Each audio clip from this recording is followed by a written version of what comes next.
11:47 p.m., 17 hours before my wedding, my phone rang with an unfamiliar number that I answered reluctantly. A steady and urgent male voice introduced himself as Trevor Calloway, Isabel's former husband. He warned me against signing any documents the next day and requested I record our conversation. Sitting up in my hotel room bed, my heart pounding, I confirmed he was indeed Isabel's ex-husband, a man she had portrayed as controlling and manipulative, and the reason for her escape to our city 3 years prior with just her car and dignity. She had instructed me never to reach out to him, claiming he was dangerous. Yet there he was on this critical eve of our union. "I'm recording," I stated, hitting the voice memo app unsteadily. "Speak." The information Trevor shared over the following 43 minutes appended everything I believed about the woman I was to marry. "I am Garrett Ashford, and 8 months ago I believed I had encountered my soulmate. Isabel Monroe entered my life during a charity event where my tech company was a sponsor. She was stunning, captivating, and showed genuine interest in our educational technology endeavors. We conversed for 3 hours that evening.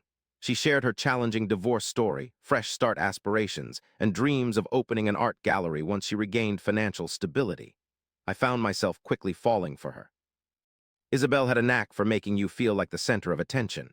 She inquired about my company, my goals, even delved into the inspiration behind our medical software, which stemmed from my late mother's fight against Alzheimer's. She opened up about her own setbacks, tribulations. In just 2 months, she moved into my home. By 4 months, I had proposed. She shed tears when I proposed at the same venue where we first met. The issues began subtly. She suggested casually that I should add her to my business insurance. In case of an unforeseen event, she advised me to revise my will since we were getting married and proposed her friend Helena as the legal representative. When I mentioned my attorney could handle it, Isabel fell silent for days, hinting that my reluctance reminded her of how Trevor excluded her from financial decisions. I conceded. I usually did. Helena prepared papers that gave Isabel a 50% share in my company, Tech Solutions, for estate planning reasons. It appeared logical. We were getting married. What was mine would be hers after all, wouldn't it? Yet something bothered me. I had nurtured Tech from scratch over 12 years. It defined my identity and my legacy. Transferring half ownership felt off, but every time I hesitated, Isabel reacted emotionally. She insisted on security following Trevor's actions, stating that if I truly loved her, I would comprehend. The document remained unsigned on my desk for 3 weeks. One evening during dinner with friends, Isabel publicly accused me of being half-committed and concealing financial information, similar to what her former spouse had done. Her companions shared significant glances. I felt like the antagonist in my own narrative. I arranged for the contract signing a day before the wedding. It was then Trevor called. On that recording, Trevor said, "Isabel didn't run from me," clearly frustrated. Our divorce followed once I uncovered her practice of falsifying my signature on loan applications. She obtained $340,000 loans in my name across 4 different banks. By the time I discovered it, she had transferred the funds overseas and enlisted Helena Cortez, yes, the same Helena who's working on your documents, to portray me as an abusive spouse in court. I felt chilled. That's preposterous. She displayed a restraining order based on fabricated testimony from a friend who later retracted their statement. "Review the court records, Garrett. Verify the facts." "You can provide the case number for me." The protective order expired after 6 months, but the judge saw through it by then. However, the damage had already been done. My credit was ruined and I lost my home. Isabel received a settlement and started anew elsewhere with Helena's aid prior. There were others, your number 4, that I am aware of a man in Portland before me. Helena has consistently used a similar strategy. Establish trust, fabricate a crisis, or pretend to be pregnant to hasten commitment, acquire access to finances or business assets, and then either quietly cash out or sabotage things if the target becomes suspicious. The business aspect is relatively new, but it seems you may be her most significant achievement yet. I felt like calling him a liar, ending the call and blocking his number. But Trevor didn't sound hysterical or vengeful. Instead, he seemed like a man who had escaped from hell and was trying to prevent others from falling in. "Why are you telling me this now?" I asked. "As I learned you exist because my sister informed me yesterday after discovering your existence on social media. She had attended college with Marcy, your best friend. She spent 16 hours locating my number and called to share the evidence she uncovered. I have proof, forged loans, bank records, court transcripts from protective order hearings, testimonies of Isabel paying a friend to lie, statements from Helena's former paralegal detailing their methods. He paused. I can immediately send all this information to you. True to his word, my laptop received an email at 12:04 a.m. I spent the following 3 hours poring over 67 pages of documents, forged signatures, bank statements revealing systematic theft, court records chronicling a pattern of deceit. Cheryl Vance, once Helena's paralegal, provided an affidavit detailing their scheme on at least 3 men. Their targets were typically entrepreneurs or high-net-worth individuals facing delicate situations such as divorce, family loss, or career shifts. Cheryl mentioned her mother had passed away 14 months prior, a fact she shared with Isabel during a fundraiser. At 3:00 a.m., Cheryl made a decision not to confront Isabel or cancel the wedding. Instead, she planned to follow her script until altering the finale. She contacted attorney Philip Raines at 6:00 a.m., who had managed her affairs for 8 years and was trusted completely. She disclosed everything, sent Trevor's documents, and asked for advice on next steps. Philip responded, "If you sign those papers Helena drafted, she'll own half of a company currently valued at $18 million. If Isabel suspects the impending transaction, she might become careless. How unwavering is your faith in me? Indeed, here's the plan." The wedding was scheduled for 4 p.m. at the Grandview Estate, a grand location boasting panoramic valley views. Invitations extended to 200 guests, complete with a string quartet performance. Isabel had been adamant about inviting Helena, her closest friend who'd grown increasingly integral in our lives over the past few months. Reflecting on this, I could discern Helena's meticulous orchestration of events, from casual estate planning discussions during dinner to seemingly altruistic advice regarding asset protection, all while appearing concerned for our well-being as a couple. Upon arriving at the venue at noon for pre-wedding photos, Isabel looked resplendent in her gown, beaming with what I once thought was love but now recognize as triumph. She kissed my cheek and whispered, "Once the ceremony is over, we'll sign the necessary documents prior to the reception. Helena has them ready, allowing us to truly embark on our new life together."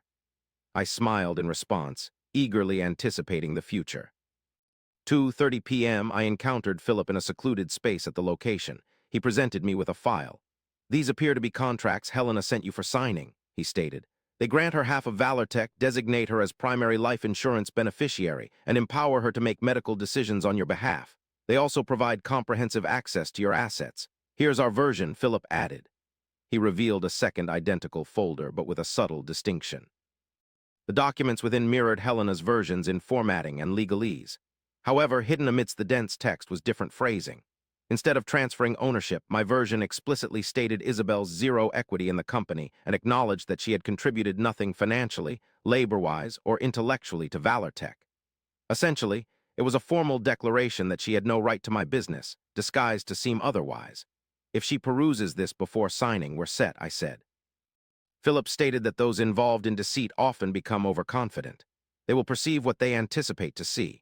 We've taken Helena's letterhead format from her email metadata for the documents, making them appear identical to those prepared by Isabel and Helena. 15 minutes before the ceremony at 3:45 p.m., Helena found me in the groom's suite. She explained that Isabel wished to sign the documents prior to walking down the aisle, believing it would provide her with peace of mind and allow her full focus during the vows. I agreed, suggesting the library as a more private location. The Grandview Estates library was a quiet, oak-paneled room.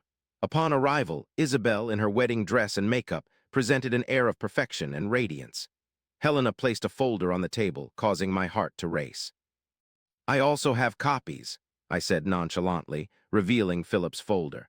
"My lawyer inspected them carefully to ensure they were identical to what you sent. I wanted to double-check for any typos before we signed anything so important." It was a risky move. If Helena scrutinized both sets meticulously, she would notice the swap. However, I wagered on her overconfidence, her conviction that everything was proceeding as intended. Helena peeked at my folder, contrasted the initial page with hers, and said, "Looks fine.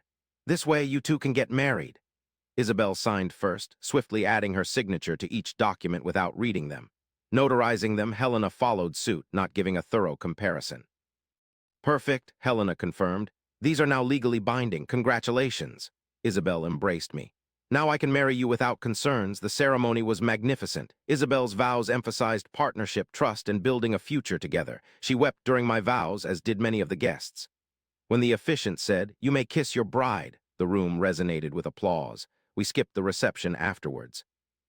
As attendees transitioned from the ceremony site to the reception venue, Philip emerged accompanied by two men in formal wear. "Garrett, we require your presence and Isabel in the library. There's an issue with the papers." Isabel's smile momentarily wavered. "What kind of predicament?" In the library, Philip laid out both sets of documents on the table. Helena stood beside Isabel, her complexion fading as she grasped the reality before her. "These aren't the papers we prepared," Helena stated, her tone crisp. "No," Philip affirmed. "They're the papers Garrett signed. Would you care to elucidate this situation to your client, or should I?" Isabel looked back and forth between the documents, her expression shifting from surprise to alarm. "What is this, Garrett? What have you done?" "I safeguarded myself," I replied softly. "Trevor Calloway contacted me last night. He disclosed the forged loans, the protective order scheme. The other men you and Helena were involved with in executing these actions. I spent the night scouring court documents and bank records. This morning, I had my lawyer draft papers to legally confirm that you hold no stake in my company. You have already signed them." The room fell into an uncomfortable silence, punctuated only by the distant echo of guests laughing from the reception area. Helena was the first to act, snatching the documents. "These won't stand up." "We'll contest them," she retorted. Philip interjected, "What about coercion and fraud? On what grounds?" Isabel signed the papers unhesitantly in front of a notary. "You notarized them yourself, Helena. There's no coercion when someone doesn't read what they're signing." He then pulled out his phone. "But let's discuss real fraud, the fraud committed by Isabel against Trevor Calloway and the fraud she was planning against Garrett. We have Trevor's records, Cheryl Vance's affidavit detailing your usual practices, and court documents from Portland." Isabel's expression changed. "You recorded Trevor's call, didn't you? That's illegal," she accused. "One-party consent, it's applicable in this state," I responded. "Told Trevor I was recording before he spoke substantially. Completely valid." That's when Isabel altered her approach. The tears appeared, a familiar act when she desired something. "Garrett, please, I love you. This is just a misunderstanding. Trevor is lying. He's always been fixated on me. He can't let go. Stop." A harsher tone than intended escaped me. "The past 16 hours have revealed the truth about you. The woman I fell for doesn't exist. She never did." Helena seized Isabel's arm. "We're departing. Don't utter another word." "In fact," Philip added, "you should be aware that the police are present. Garrett submitted a report this morning regarding attempted fraud and conspiracy. They wish to question both of you." Two officers stepped into the library. I recognized Detective Carmen Reyes from a fraud prevention seminar my company had supported. "Z. Menro, Ms." Detective Reyes informed Cortez, "You're required to visit the station for questioning about numerous fraud allegations. Evidence indicates a series of financial offenses in 3 different states." Isabel cast me a final, tearless gaze. Her countenance was devoid of the familiar warmth I had assumed she possessed. "This is a mistake, Garrett," she asserted. "You'll regret this decision." I countered. "I almost erred, now I'm rectifying it." They exited via a side entrance to avoid disturbing guests. I requested the event coordinator to make an announcement, canceling the reception and assuring guests that dinner would still be served with an open bar, compliments of the groom. Most attendees assumed a health emergency was the cause. I planned to disclose the truth to those necessitating awareness. 20 minutes later, my best friend Kieran sought me out in the library. "What on earth transpired?" I showed him the recording of Trevor's call as response. "Pay attention. Subsequently, I require your assistance in consuming copious amounts of whiskey." The judicial repercussions persisted for 6 months. Trevor's evidence, supplemented by Cheryl Vance's testimony and the papers Isabel signed on our wedding day, fortified an indestructible case. Helena was stripped of her license to practice law due to ethical breaches and conspiracy to commit fraud. She opted for a plea bargain involving 2 years in prison and reparations to her former victims. Isabel contested more vigorously. She accused manipulation, coercion, claiming I had deceived her into signing papers she didn't comprehend. However, the fact that she signed them unread, coupled with Trevor's testimony about her prior deceitful activities, undermined her reliability. The prosecutor appended identity theft charges based on Trevor's falsified loan applications. Isabel was found guilty of 7 counts of fraud and sentenced to 5 years in a federal penitentiary. Trevor attended the sentencing. We met for coffee afterwards. "Thank you," I said. "You rescued me, my business, everything." Trevor swirled his coffee gently. "I nearly didn't phone you." I convinced myself that it wasn't my responsibility since you were a stranger, but I kept pondering over how I felt when I understood her actions, the rage, the embarrassment, the financial ruin. If I could prevent one individual from experiencing this, I had to act. You saved more than one, I stated. The prosecutor uncovered two other men Isabel and Helena had swindled in Seattle and Phoenix. Your call set off a chain reaction that brought them down. I'm glad, he met my gaze. How did you manage it? What's your current state? I pondered the question. Some days I'm furious. Primarily, I'm grateful I discovered her deceit before she ruined everything. I've begun seeing a therapist to deal with trust issues. My company is stable. The scandal even brought us some positive press that resulted in new customers, and I'm taking it slow before entering into any new relationships, wise man. I resumed work the week following the sentencing. My group understood the essentials. They were involved, deceived, narrowly avoided catastrophe. They showed both protection and support in equal amounts. My friend Kieran took on the role of my social chaperone, scrutinizing anyone who expressed interest in me. Half a year after Isabel's conviction, I received a letter from Trevor. He had found someone new, a teacher named Rachel who was aware of his past and unfazed by it. They were proceeding cautiously. He thanked me once more for pressing charges and ensuring justice, mentioning that knowing Isabel was being punished provided him with closure. I responded to express my congratulations. I genuinely meant it. It's been 18 months since the fateful phone call at 11:47 p.m. I continue to grapple with trust issues. I still perform extensive background checks on people I date, perhaps more than necessary. However, I also gained a valuable lesson. My intuition to record that call to substantiate Trevor's claims, to safeguard myself rather than confronting Isabel immediately. Decisions stemmed from an intuition within me that recognized something amiss despite my heart's reluctance to acknowledge it. I recruited Cheryl Vance, a previous paralegal of Helena, as the compliance officer for VaylerTech. She had sounded the alarm on Helena's practices at a significant personal expense, losing her job and facing potential blacklisting in the legal field. She grasped fraud intimately and was resolute in preventing it. Her contributions have been indispensable. The ring intended for Isabel remained untouched in its case for 8 months before I eventually returned it to the jeweler. They were understanding, offering me store credit instead.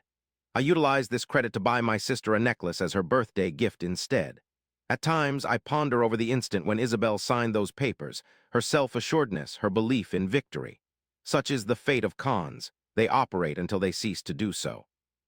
Once call one suspect, one individual opting for verification instead of trust, and the entire plan disintegrates. Trevor had warned me that Isabel would repeat such actions upon release from prison. Individuals like her don't transform, he stated. They merely switch targets and refine their tactics. Perhaps he is correct. However, next time there will be a public record, a conviction, a warning that can easily be obtained through a background check. The next person won't have to rely on an anonymous late-night phone call for truth. Last month I began dating again. Her name is Autumn. She's a middle school principal, and she finds my concerns about background checks bothersome yet comprehensible. She allowed me to meet her ex-husband, with whom they share 2 children and maintain a friendly relationship. She spontaneously provided me with her accountant's contact details when I mentioned business taxes. She examined my prenup requirements without hesitation, suggesting her lawyer review them as well. We are moving slowly. I'm content with a gradual pace. I've got Trevor's records stored in 3 locations: cloud storage, an external drive, and a safety deposit box. I don't need them anymore, but they serve as a memento, a reminder that my inclination to probe, to authenticate, to safeguard myself wasn't due to paranoia or suspicion. It was a matter of survival. The eve before what would have been my wedding, I was on the verge of transferring half of everything I had amassed to a woman who regarded me as a target. A phone call altered that course. I often ponder an alternate universe where Trevor didn't call, where I signed Helena's version of those documents. In that scenario, Isabel and I would have married. Within months, she would have devised means to liquidate assets, transfer funds, and vanish. Or even worse, engineered a crisis that left me with nothing while she departed wealthy and exonerated. Instead, I'm here, my company is flourishing.